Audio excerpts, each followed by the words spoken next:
Bon, ici je vais faire une vidéo qui va être consacrée, je veux dire, au nombre de possibilités de problèmes qu'on peut avoir avec les progressions arithmétiques.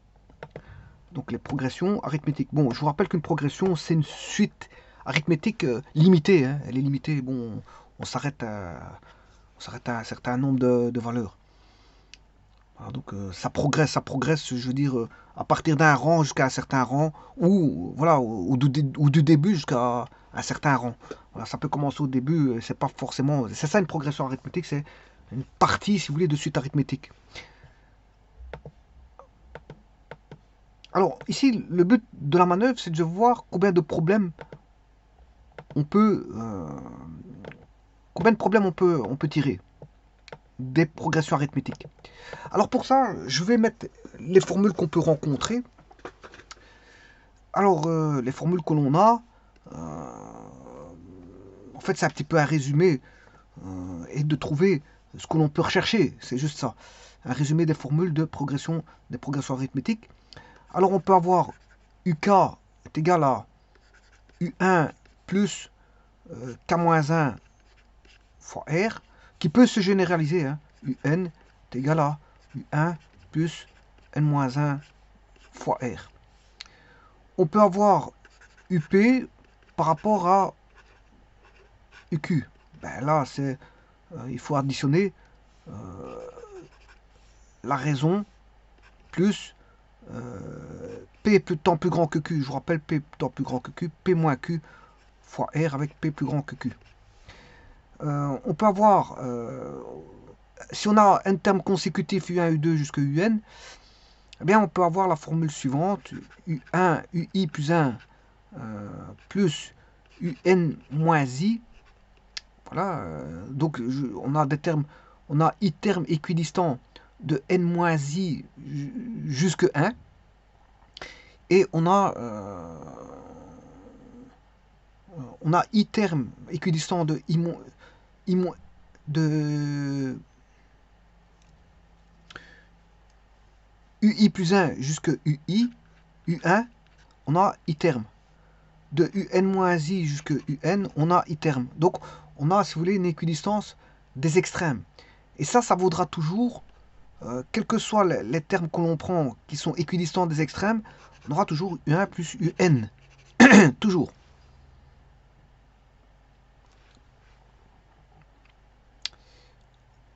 Autre formule que l'on peut rencontrer dans les progressions arithmétiques, ben, si je prends des extrêmes équidistants, UI moins K plus UI plus K, ça c'est égal à 2 fois UI. Donc là, c'est un terme d'une suite arithmétique et moyenne arithmétique des termes équidistants.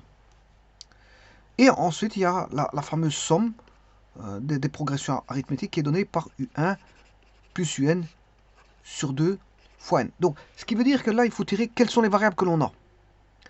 Dans les progressions arithmétiques, on peut retrouver, dans les relations qu'on a en vertu de la loi de la progression arithmétique, euh, il existe plusieurs éléments. Donc on peut avoir U1. Alors je vous rappelle qu'une suite arithmétique, c'est tout est donné par rapport à U1. Le premier terme est donné, par exemple, et on s'est trouvé ben, UN est égal à UN-1 plus la raison. La raison étant constante et c'est toujours plus R. Donc le suivant, c'est le précédent plus la raison. Bien sûr, on donne un donné, par exemple. Voilà. Eh bien, ici, justement, voir tous les problèmes posés par les... Alors, quels sont les éléments qu'on peut avoir? Dans les suites arithmétiques, on peut avoir U1. On peut avoir un terme UN. On peut avoir UN. On peut avoir la raison, qui est constante. On peut avoir N, voilà, le rang. On va chercher le rang. Vous voyez qu'ici, le rang, ici on a le rang, UI, le rang, voilà, ici vous avez N, voilà, et ça dénote ici combien de termes qu'on a. Combien de termes qu'on a.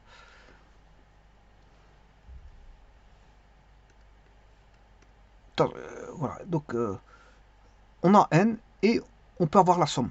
Donc vous voyez que ici j'ai combien de variables, combien d'éléments? 5 éléments possibles.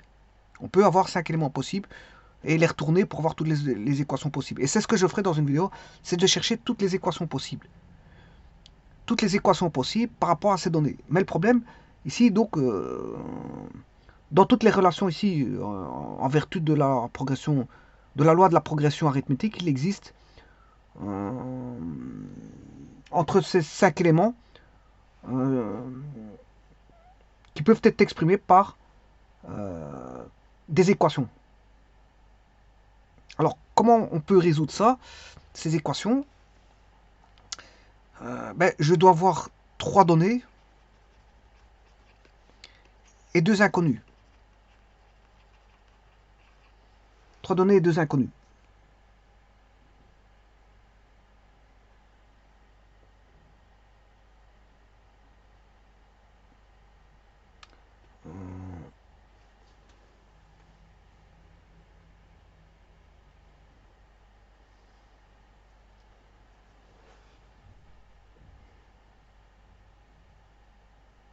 Enfin, ici ce que je veux dire, c'est que toutes les relations de la progression arithmétique existent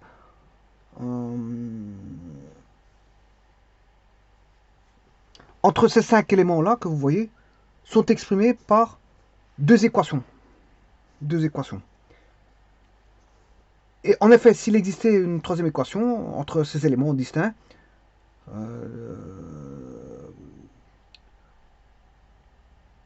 il s'en suivrait que 2 des 100 quantités étant données, on pourrait trouver les 3 autres. Or, on voit immédiatement que si on ne donne que 2 de ces quantités, la progression est toujours indéterminée. Est toujours indéterminée. Donc, il faut choisir toutes les manières possibles, telles qu'on en ait 2 inconnus parmi les 5 quantités, c'est-à-dire 3 données et 2 inconnus. Parce qu'on n'a que 2 équations, on n'a pas le choix. Alors, quelles sont les équations que l'on a? C'est, bien sûr, vous aurez compris que c'est UN, c'est celle-ci,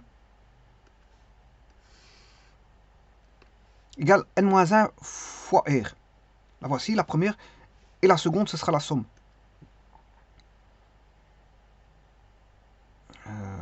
La somme qui est ici. Donc, j'ai que 2 équations.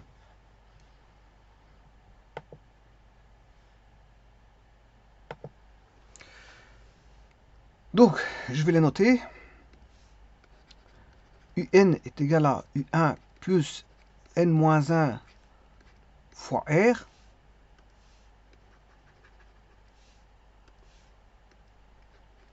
Et la deuxième, c'est la somme égale U1 plus UN sur 2 fois R. J'ai que des équations. Voici la première. Voilà la seconde. Alors les variables que l'on a ici, comme je vous ai dit, c'est U1, UN, R, N et S. Voilà. Donc j'ai 5 éléments. Les 5 éléments sont là. J'en ai 5. Là, j'ai 2 équations.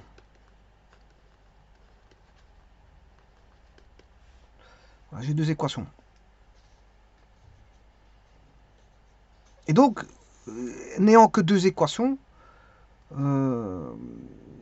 si on avait une troisième équation, entre les 5 éléments donc distincts qui sont U1, UN, R, N et S, si on avait 3 équations, on pourrait avoir 2 quantités données et on pourrait trouver les 3 autres si on avait 3 équations. Donc, avec 3 équations, je pourrais avoir 2 données et rechercher 3 inconnus. Bon, 3 inconnus. Bon, comme ça, j'aurai 3 équations à 3 inconnus. Mais le problème ici, c'est qu'on n'a que deux équations. C'est ces deux-ci. Voilà. Donc, ayant deux équations, bah, il me faut trois données et je dois rechercher deux inconnus. Donc, il me faut absolument trois données. Puisque je n'ai que deux équations. Voilà, c'est ça que je voulais dire tout à l'heure. Je me suis mal exprimé, je ne savais pas comment le dire exactement. Mais ici, bon, j'ai recadré mon explication. J'avais des difficultés à trouver les mots pour pouvoir exprimer bon, ce que je voulais expliquer, mais là, c'est bien, j'ai expliqué correctement. Bon, alors, on sait ça. On sait que l'on a U1, UN, R, N et S. Voilà, donc on a bien. Donc il me faudra à chaque fois trois données. Alors combien de possibilités peut-on former d'équations oui, pour retrouver deux inconnus. Donc on aura trois données et deux inconnus. Combien de possibilités que l'on a? Combien de possibilités que l'on a? Eh bien, il suffit de faire ces 3-2. Donc, c'est-à-dire, choix de 3, c'est une combinaison de 3 données parmi 5 éléments. Les 5 éléments, c'est U1, UN, R, N et S. Voilà. Ou alors, ce que je peux dire aussi, c'est la même chose. Donc, c'est avoir 3 données parmi 5 éléments. Ou, dire autrement, c'est d'avoir ces deux inconnus, avoir deux inconnus parmi 5 éléments. Donc, au bout du compte, vous savez très bien que C3,5 et C2,5 sont égaux. Pourquoi? Parce qu'ils sont complémentaires. Hein. 3 plus 2, ça fait 5. Ici, c'est comme si on avait C3, 5. Et là, c'est égal à C5 moins 3, le complémentaire, 5. Au bout du compte, ça fait 10. Pourquoi? Parce que 5 factoriel sur 2 factoriel, 5 moins 3, ça fait 3 factoriel. Donc, vous voyez bien que ceci, c'est 5 factoriel sur 3 factoriel, 2 factoriel. Et que celui-là, c'est 5 factoriel, 2 factoriel, 3 factoriel. C'est la même chose. La même chose. Donc, ici, on aura 1 fois 2 fois 3 fois 4 fois 5. Ici, vous retrouvez factoriel de 3 qui va simplifier avec le factoriel de 3. Voilà. Et il restera 4 fois 5, ça fait 20. Divisé par factoriel de 2. Et factoriel de 2, c'est 1 fois 2. Ça fait 2. Donc, on aura 20 sur 2, ce qui fait 10. Alors, je pouvais me dire, par le logiciel GeoGebra, j'ai cherché les combinaisons. C'est combinaison de... Alors, il faut mettre le plus grand ici. Le plus grand, c'est 5, 3. Vous voyez que ça fait 10. Alors, je peux aller rechercher, c'est combinaison 5, 2. Mais ça fera toujours 10. Donc, il y a 10 possibilités. Eh bien, je vais les former toutes. Je vais former ces 10 possibilités. Et bien sûr, dans une vidéo, je mettrai toutes les équations possibles et imaginables. Ici, le but, c'est pas de mettre les équations. Je le ferai dans une autre... Je mettrai les solutions dans une autre vidéo. Par rapport à cette vidéo-ci, bien sûr. Hein. Il y aura un lien entre cette vidéo-ci et l'autre. Mais ici, qu'est-ce qu'on peut avoir? Ben, on a 1, U1, 2, 3, 4. Bon, ici, j'ai raté, j'ai loupé une valeur. 4, 5, 6, 7, 8, 9, 10. Bon. Alors, ça c'est la première donnée. J'aurai la deuxième donnée, la troisième donnée, et enfin j'aurai les inconnus. Donc j'aurai la première inconnue et la deuxième inconnue.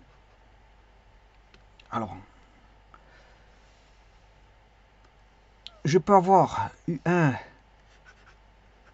UN, et la raison.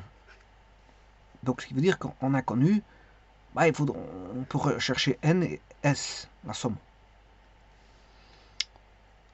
On peut avoir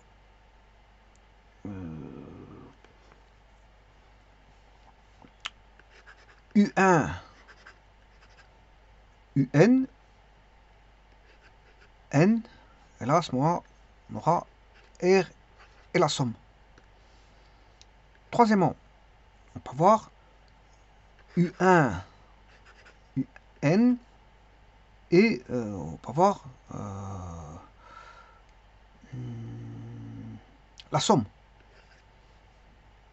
Donc, là, je peux rechercher le R et le N.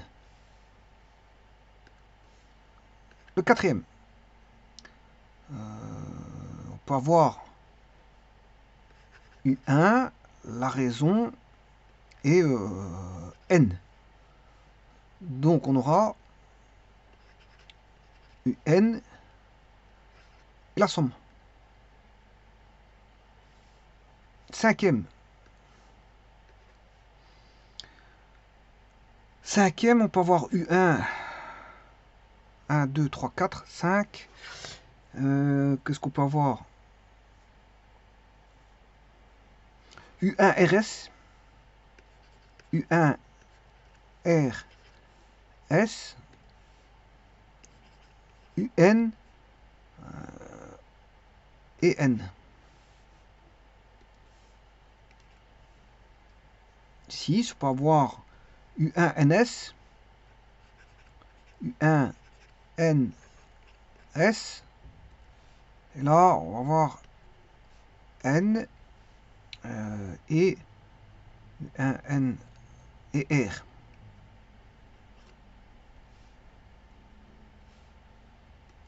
En 7, on peut avoir UN RN, UN R N. Donc là, on aura la somme. Et là, bien sûr, on recherche U1. Alors en 8, on peut avoir UN R et S. Je recherche U1 et N.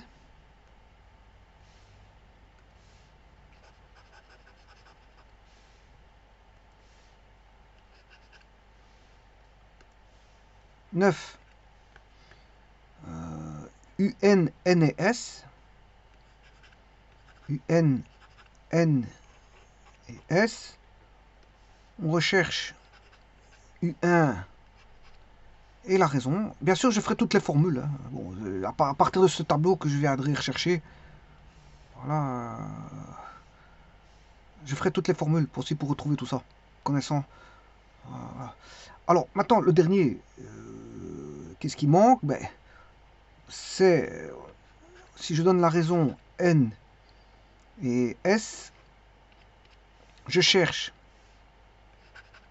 U1 et, bon, qu'est-ce qui manque?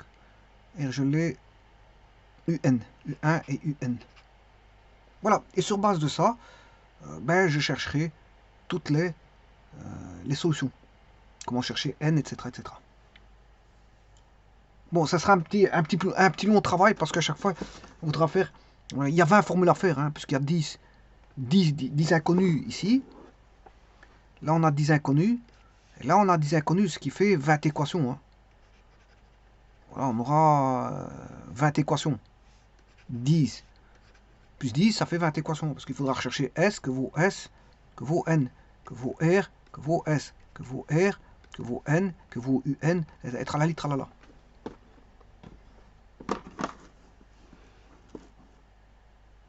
Bon, bah, c'est un travail qui sera fait, je veux dire, au fur et à mesure. Hein. Au fur et à mesure.